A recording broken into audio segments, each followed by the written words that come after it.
All right, so if you hang out with Anusha and I on the weekends a lot, you know that we talk about self-care and maintaining your mental health. Well, for some people, a key component in doing so is actually going to therapy. Regular meetings with a therapist can certainly have a lot of benefits, but how can you actually assure that you have found a good one for you? Our friend and licensed therapist, Kevin Peterson, joins us this morning to help us out a bit this morning. Good morning, my friend. How are you?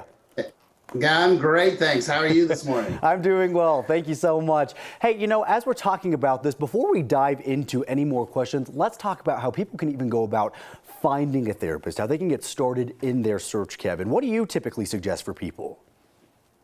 Well, when they're looking to how to find a therapist, the first thing I always say is, check psychologytoday.com. They have a wonderful search process of what's your insurance plan, what's your zip code, what are your primary issues. And then, of course, I would say tell them to take a look at our website, chronichope.us. We have a number of therapists that do a lot of different things. Great place to start. Yeah, that's actually how I found my own, and a lot of my friends have found theirs that way. Let's go back a step even further before seeking out a therapist. Is there anything that people should really consider in that process?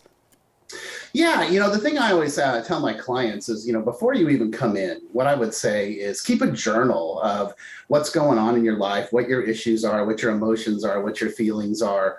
Therapists love it when the client walks in and says, here's what's going on, as opposed to like, I don't know why I'm here.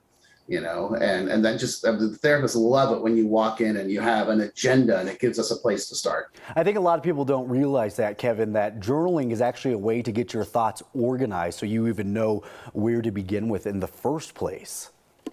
Yes, well, and one of the cool parts is that it's, every day you're going to put something down about what's going on, where you're at, where you're headed, what your feelings are. And that really gives direction to the process of therapy. And it can actually sort of speed it up a little bit too.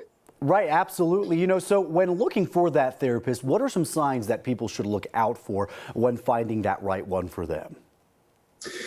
I think the first thing is you want to make sure that it's a collaborative process with you and the therapist, that you're initially talking about what are your goals? What is it you're trying to accomplish here? Where are we going? What are we doing?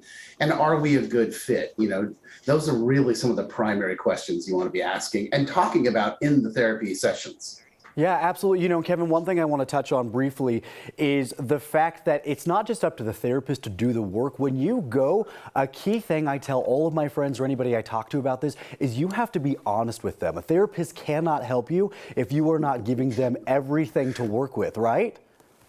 Oh, absolutely. I would say that's one of the primary things that therapists get a little confused by with clients is when they walk in and for a number of sessions, they're talking about one thing, and then all of a sudden we call it doorknobbing, where they reach for the doorknob and walk out the door and say, oh, and by the way, and then drop a bomb on you. And you're like, oh, okay, wait a minute. We could have been talking about that. Right, right. And also it's a safe zone. That's the place where if you have these thoughts that you're like, I don't want to talk to anybody else about this. This is that person you talk to. I think a lot of people are nervous to talk to a stranger. I actually find it really comforting because you know nothing else about me beyond what's in this room.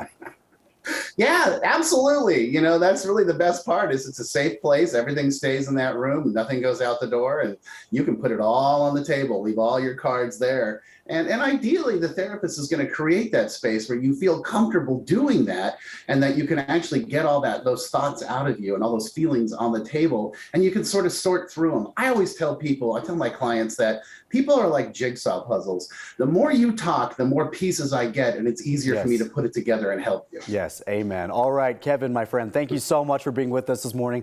Always love having you on the show. Thank you very much. Have a great rest of your day. You too, sir. Thanks for having me. So therapy is great for your mental health, but also so is getting outside.